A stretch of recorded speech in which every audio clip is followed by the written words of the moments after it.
ni tume yake, ameipa adidu, amepokea ripoti, sema ripoti ni yake, mtu yoyote asiiombe. Nini kinachofuata ama tunakwenda wapi? Hakuna tunakokwenda. Wa mazingira tulionayo katika nchi yanaonyesha kuna watu bado wanabaki nyuma. Sasa nyinyi mwataka nini kifanyike? Kila anayeonewa atoke ndani. Mna uhakika gani kama wanaonewa? Kesi za kisiasa mara nyingi zina msukumo wa kisiasa. Vyama vya upinzani mnatuhumiwa sana kwamba mnalalamikia kila kitu na hamna ambacho mnakubaliana nacho. Kwa nini hivi? Kwa sisi sio walalamishi. Sisi ni watetezi wa haki, tunataka haki itawale. Hilo ndio tunalolitaka.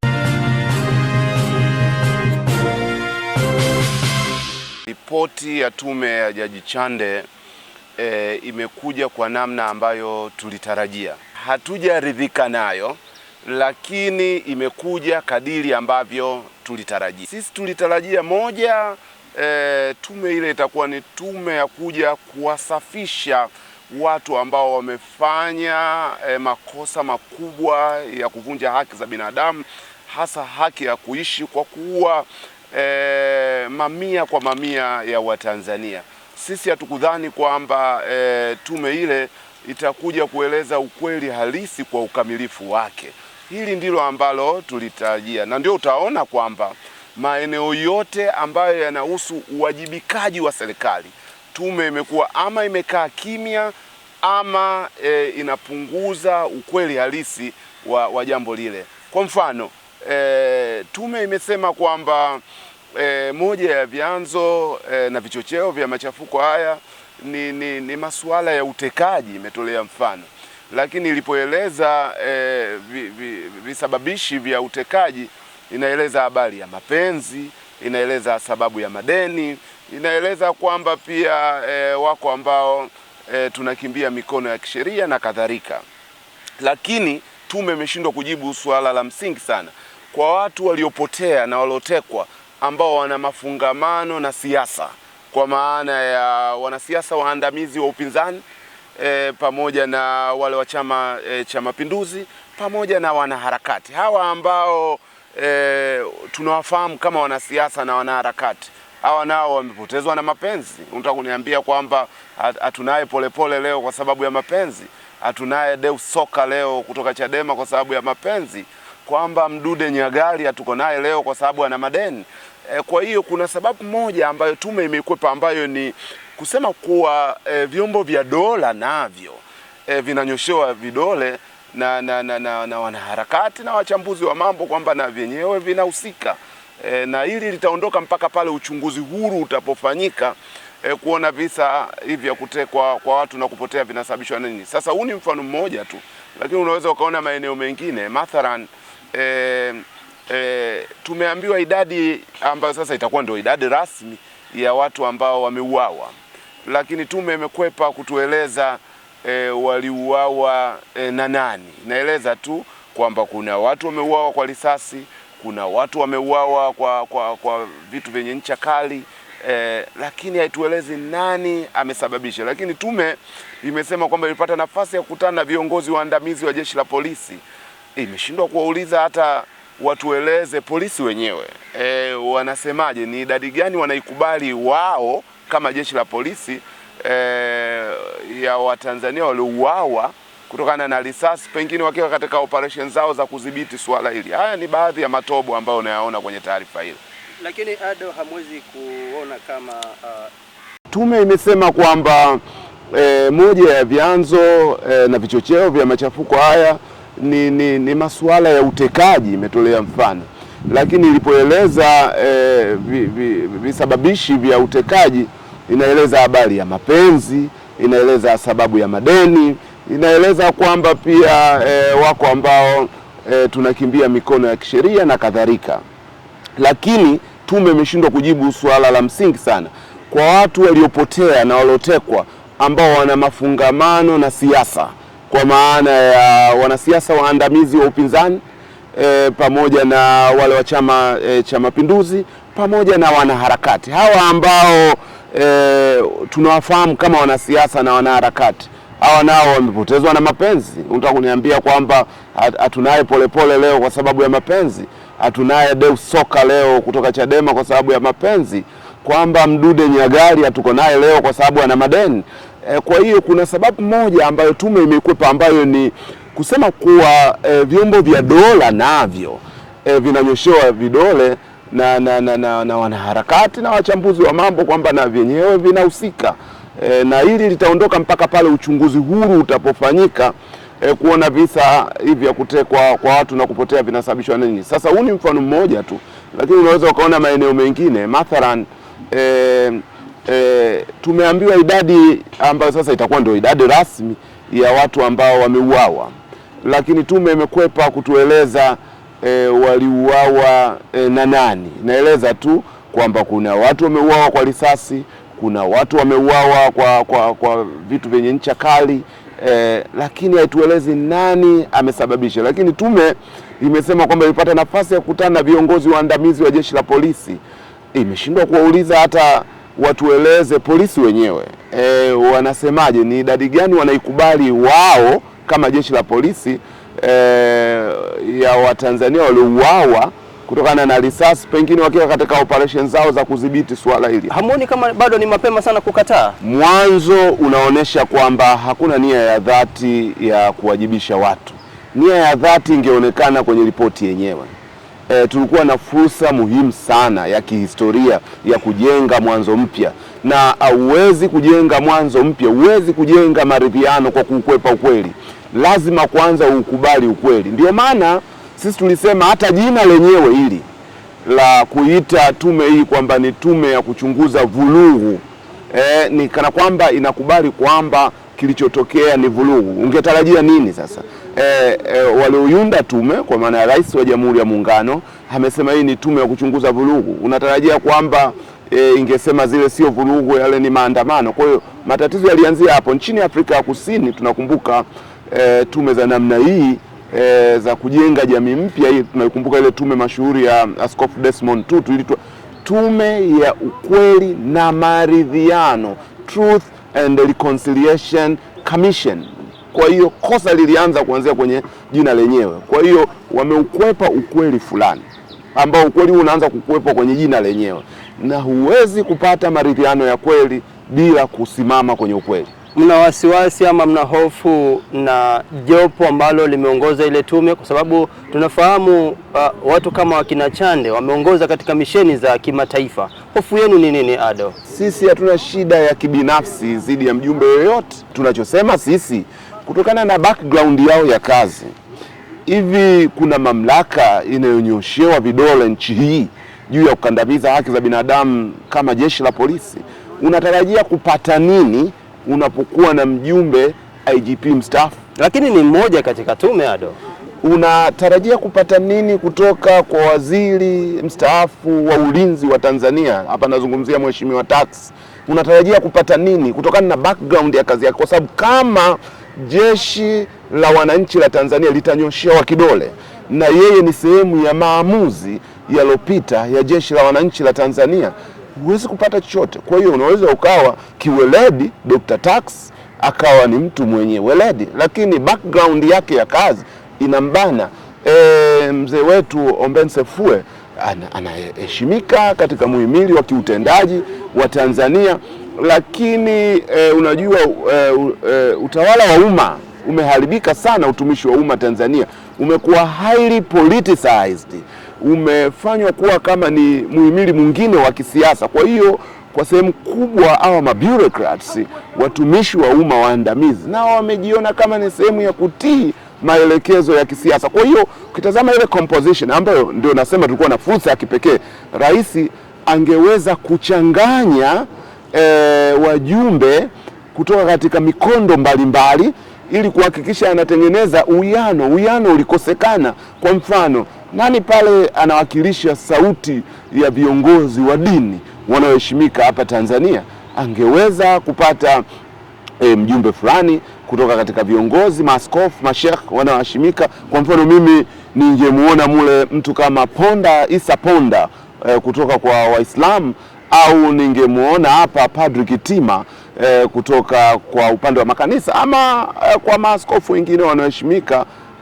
Ningeridhika kwenye hilo. Kwa wanaharakati, kwa sababu pale inazungumzwa haki ya watu. Unadhani matokeo kama kina Sheikh Ponda, kina Kitima ambao umewataja, unadhani matokeo ya uchunguzi ya tume ingekuja tofauti? Tofauti kabisa. Mule angekuwepo Ponda, angekuwepo Kitima, mule angekuwepo Mwabukusi, mule angekuwepo Jaji Joseph Sinde Warioba, kwa sababu huyu naye amfanya kazi sana serikalini kama hao wengine ambao tunawatilia wasiwasi, lakini yeye amejipambanua kwamba inapokuja kwenye suala la haki za watu yeye hapepesi maneno.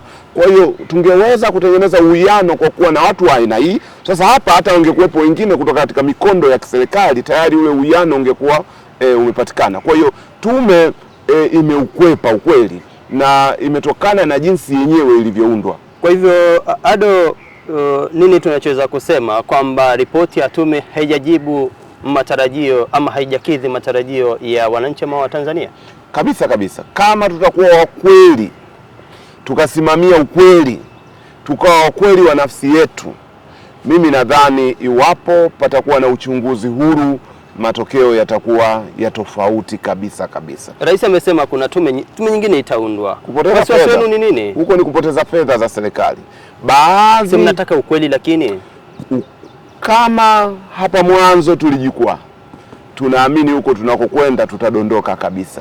Kwa hiyo kwanza, kama tunautaka ukweli, sisi wenyewe tujitafakari katika nafsi zetu. Tunautaka ukweli? Tunautaka huo ukweli? Maana yake ukweli sio wa kuuimba mdomoni tu, ukweli ni wa kuutekeleza kwa vitendo.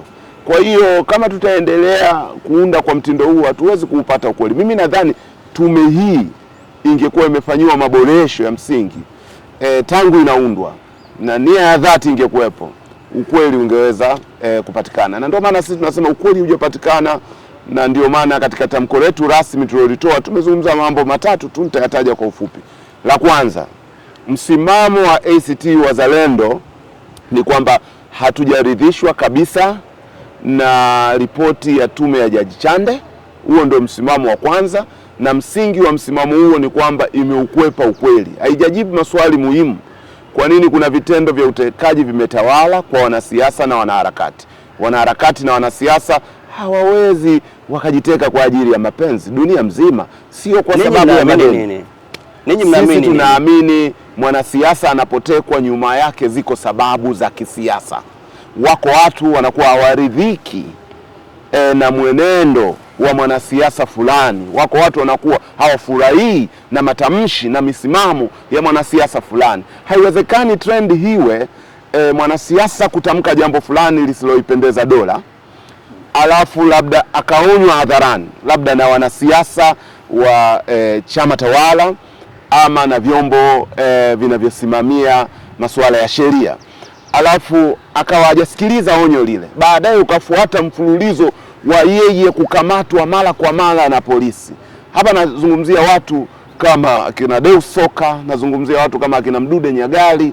Tulikuwa tunaiona trendi kwamba wamekuwa wakosoaji wakubwa, alafu baadaye unaona wanakuwa katika misuguano mikubwa na vyombo vya ulinzi na usalama. Hapa namzungumzia mtu kama Polepole, yeye akukamatwa kwa sababu ilikuwa haijulikani yuko Tanzania ama yuko Cuba ama yuko wapi, lakini tayari ilikuwa hotuba zake, misimamo yake ilikuwa imeleta mvutano mkubwa na wanasiasa kutoka chama kinachotawala CCM, alafu baadaye wanapotea. Hivi ni nani atakubali simulizi ya kwamba hawa akina Polepole, akina Soka, kwamba hawa akina Mdude wamepotea kutokana na mapenzi, wamepotea kutokana na madeni? Hapana. Kwa hili swali tume imelikwepa, na msimamo wetu sisi kwa sababu ya kukwepa huku, sisi hatulikubali lile. Lakini msimamo wetu, nukta ya pili, sisi tulitarajia haya, tumesema tuliyatarajia. Ndio maana tangu mwanzoni tumesema msimamo wetu hatuitambui tume ile, tunajitenga nayo, hatujakwenda kuwasilisha wala kuhojiwa na tume ile kama chama, na kwa hiyo hiki kilichotokea tulikitarajia. Msimamo wetu wa tatu ni kwamba tuko pamoja na familia zilizopotezwa wapendwa wao, kwa sababu hawajatendewa haki bado inavyotakiwa. Kwa hiyo tunasimama pamoja nao, na sisi hatuwezi kukubali kuzisaliti familia hizi ambazo zimepotezwa wapendwa wao. Tunajua wajibu huu tunaochukua ni mkubwa sana. Tunafahamu msimamo huu tunaochukua ni mzito sana, lakini iko wapi fahari kwa kiongozi wa kisiasa ambaye anafanya kazi kwa ajili ya umma kama kusimama kwa maslahi ya umma? Hakuna fahari zaidi ya hiyo, bila kujali changamoto ambazo mtu unaweza kukutana nazo. Ado, tume ilitoa ushauri wake katika ripoti yake kwamba wale ambao wamepata athari katika matukio ya Oktoba 29 basi serikali ijaribu kuona namna gani ya kuwasaidia, na rais hajakataa hilo. Kwa nini mnahisi kwamba wale ambao wameathirika bado hawajatendewa haki iwe kama ambavyo inatakikana? Ukishakosea kwenye msingi utakosea hata mbele unakokwenda. Kwa mfano, wale walioathirika ni akina nani? Ni wangapi? Wako wapi? Nani anajua? Kwa hilo ndo swali unapaswa kulijibu kwanza. Usikimbilie kwenda kuwasaidia walioathirika kabla kwanza hujasema ukweli wote juu ya watu walioathirika. Kwa mfano, kama hujui idadi sahihi ya walioathirika kwamba ni 1000, ni 2000, ni 10,000, kama utopata idadi sahihi unaweza kujikuta unawasaidia 500, kumbe ukweli halisi ni zaidi ya ile. Ndio maana sisi tulitaka sana ukweli utawale, ili hata yale mapendekezo yanakuwa yanagusa kiini halisi cha tatizo. Ado, unahisi ripoti imegusa maeneo gani muhimu ambayo wewe umevutiwa nayo? Ripoti imekimbilia kwenye matokeo, yani mapendekezo ya masuala ambayo yanapaswa kufanyiwa kazi ya kuboresha mifumo. Katiba mpya, tume huru ya uchaguzi iundwe sasa kwa mujibu wa sheria, masuala ya kupendekezwa kwa mapendekezo ya tume haki jinai. Haya katika sura ya nje unaweza ukadhani ni mambo mazuri sana, lakini kama hayajajengwa kwenye msingi wa ukweli, yanakuwa kama ni ghorofa la barafu au la karata. Ile la karata ikipita upepo tu hivi kidogo linadondoka, na ile la barafu jua kidogo litayeyuka. Kwa hiyo kwanza lazima tujenge msingi madhubuti kwa kusema ukweli. Kwa hiyo haya mambo haya ya katiba mpya, tume huru ya uchaguzi, maboresho ya mfumo wa haki jinai ni mambo mazuri, hakuna anayepinga, ni mambo mazuri. Lakini uzuri huu ukijengwa kwenye msingi mbovu, maana yake huwezi kupata kile ambacho unakitaka. Nitakupa mfano, yatakuwa ni danganya toto tu, na sisi hatuko tayari. We are tired, tumechoka. Rais alisema kwamba hii tume ameiunda yeye na ripoti amekabidhiwa yeye. Imeibua hisia tofauti. Msimamo wako ni upi? Ni tume yake, ameipa adidu, amepokea ripoti, sema ripoti ni yake, mtu yoyote asiiombe. Hiyo yote inaonyesha kwamba hii tume kwa sehemu kubwa uwajibikaji wake ni kwa Rais wa Jamhuri ya Muungano wa Tanzania. Ukilitazama hilo unaweza ukaliona ni jambo dogo, lakini ndani yake lina mengi. Unazungumziaje uhuru wa tume katika mazingira kama hayo? Inaweza kufanya jambo ambalo halitompendeza rais katika mazingira kama hayo? Bila shaka haiwezekani. Tunachotaka tupate Judicial Commission of Inquiry, tume huru yenye hadhi ya kijaji. Kwa maoni yako binafsi, baada ya ripoti nini kinachofuata, ama tunakwenda wapi? Hakuna tunakokwenda. Jamii inayokataa ukweli hakuna inakokwenda. Kama unataka kuianza safari ya milima na mabonde, kuna masharti makubwa mawili. Sharti la kwanza, lazima ukubali ukweli hata kama unauma. Sharti la pili, lazima muende pamoja kwenye safari. Safari yoyote inayomwacha mtu nyuma haikufikishi popote. Ripoti ya tume ya Jaji Chande imetuonyesha kwamba sharti la kwanza tumekwisha feli. Tunaukwepa ukweli, tunausema nusu ukweli, tunapindisha mambo. Sharti la pili la kwenda pamoja hatuko nalo. Leo hii tunazungumza kwenda kuanza maridhiano. Tundu Lissu yuko ndani, kiongozi wa Chadema. Unawezaje kwenda kwenye maridhiano katika mazingira hayo?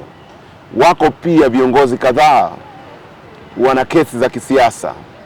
Unakwendaje kwenye maridhiano katika mazingira kama hayo? Leo hii ukitazama kwa wenye kuchunguza, utaona kanisa Katoliki lipo katika mara kwa mara mivutano na serikali. Kwa maoni yangu mimi kama mchambuzi, nazungumzia hapo kwa jicho la kichambuzi, unakwendaje kwenye maridhiano katika mazingira kama hayo? Leo hii tunavyozungumza, wako mashekhe kwa miaka zaidi ya 20 wana kesi ndani za ugaidi, za uhujumu uchumi, wako ndani. Unakwendaje kwenye maridhiano katika namna hiyo? Unakwendaje kwenye maridhiano wakati wa mazingira tulionayo katika nchi yanaonyesha kuna watu bado wanabaki nyuma? Sasa nyinyi mwataka nini kifanyike? Yaani nyinyi mwataka nini kifanyike? Kwa sababu sahihi kama ambavyo umesema na umetoa ushahidi kwamba kuna baadhi ambao wako ndani. Mwataka wote watoke alafu ndio tuende kwenye maridhiano? Kila anayeonewa atoke ndani. Na uhakika gani kama wanaonewa? Kesi za kisiasa mara nyingi zina msukumo wa kisiasa. Vyama vya upinzani mnatuhumiwa sana kwamba mnalalamikia kila kitu na hamna ambacho mnakubaliana nacho. Kwa nini hivi? Tumeeleza tatizo ni nini na tumeeleza nini kinapaswa kufanyika. Kulalamika ni kuwa mlalamishi bila kutoa suluhisho. Sisi kwa mfano ACT tumekuwa kila tukilalamika tunaeleza nini kifanyike. Kwa sisi sio walalamishi. Sisi ni watetezi wa haki, tunataka haki itawale. Hilo ndio tunalolitaka. Sina shaka na wewe na unafuatilia mambo mengi, sina shaka na wewe kabisa katika eneo la siasa. Ni tume ngapi ambazo katika kumbukumbu yako unakumbuka kwamba ziliwahi kuundwa na marais ambao wamepita na wakaleta ripoti ya hadharani na wakakabidhi ripoti ya hadharani kama ambavyo tume ya Chande imekabidhi ripoti? Mimi ni mfuatiliaji kama unavyosema. Tunazo tume kadhaa zilizowahi kuundwa kuchunguza masuala kama haya kimauaji. Zimetajwa tume mbalimbali za mauaji mbalimbali yaliyowahi kutokea huko nyuma, na rais mwenyewe kwenye utangulizi wa hotuba yake alizitaja hizo. Sina haja ya kuzirejea. Hoja hasa sio kuweka hadharani. Hoja hasa unaweka nini hadharani? Kama unachoweka hadharani sio ukweli kamili, it is as good as hujaweka hadharani. Ndio ukweli wenyewe. Maana yake ni kana kwamba hujaweka hadharani. Kwa hiyo la kwanza ni lazima kinachowekwa hadharani kiwe ni ukweli halisi. Sisi msimamo wetu, kama usemi ule ukweli kamili, ni sawa na hujaweka mambo hadharani. Kwa hiyo mimi ukiniuliza, nitakwambia ripoti haijawekwa hadharani. Ripoti halisi haijawekwa hadharani. Mheshimiwa Ado, ungekuwa upande wa pili ungeyasema haya? Namuomba Mwenyezi Mungu anijalie niwe mkweli, niseme ukweli wa dhati, nisimamie haki za watu, nisimamie maslahi ya wana Tunduru, nisimamie maslahi ya taifa bila kuyumba, bila kuogopa. Na mimi ukiitazama historia yangu, nimewahi kulipa gharama nyingi za kusimamia ukweli kabla hata sijaingia katika tasnia ya siasa.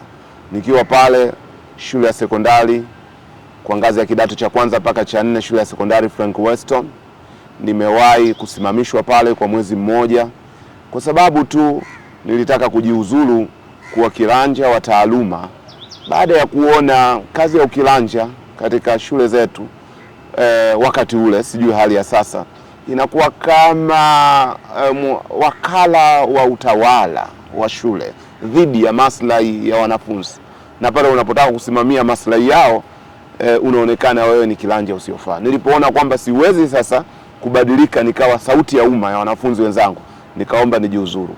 Wao walitafsiri kwamba iko ni kiburi. Kwa hiyo wakanisimamisha kwa mwezi mmoja pamoja na wenzangu wengine wawili. Nikiwa chuo kikuu cha Dar es Salaam ambako nimesoma shahada ya sheria, ni pale chuo kikuu shahada ya sheria ni miaka 4, lakini mimi nimesoma miaka 6. Na kwa kweli hii miwili sio kwa sababu ya udhaifu wa kitaaluma, bali ni kutokana na msimamo wangu. Nikiwa katibu wa mwakilishi wa serikali ya wanafunzi katika kitivo cha sheria pale katika serikali ya wanafunzi Daruso, kulikuwa na migomo mingi ya kupigania masuala ya mikopo ya wanafunzi, na wanaharakati wengi wakati ule walifukuzwa. Mimi nilikuwa ni sehemu ya viongozi wa serikali ya wanafunzi ambao waliweka msimamo kwamba kama utawala wa chuo hautowarudisha wale ambao wamefukuzwa wanaharakati wale, basi sisi serikali ya wanafunzi tutafanya mgomo usio na kikomo. Na kwa hiyo nikafukuzwa, na hapa sio nikasimamishwa, nikafukuzwa. Ndio maana mara nyingi wanamkumbuka sana Profesa Kabudi, kwa sababu tulikuwa sisi tukichuana wakati huo. Yeye sasa aliamua kuvaa viatu vya uzazi kama mzazi, ananiambia bwana Ado, hili unapaswa kupita njia hii. Sisi tunaendelea kusimama, lakini mwishowe waliamua kutusamehe viongozi wa tukarejea. Kwa hiyo ukitazama safari hii kwa ujumla wake, utaona kwamba mimi nikiwa katibu mwenezi nilikuwa wa chama chetu, kabla sijawa katibu mkuu niliweka rekodi ya kuwa Mtanzania wa mwanzo kufungua kesi dhidi ya rais aliye madarakani tangu tupate uhuru. Kwa hiyo utaiona kiu ya haki ndani ya moyo wangu hipo. Ninavifahamu vikwazo vilivyopo. Kikwazo cha kwanza ni tamaa ya maslahi binafsi. Hiko ndio kikwazo kinachoua harakati.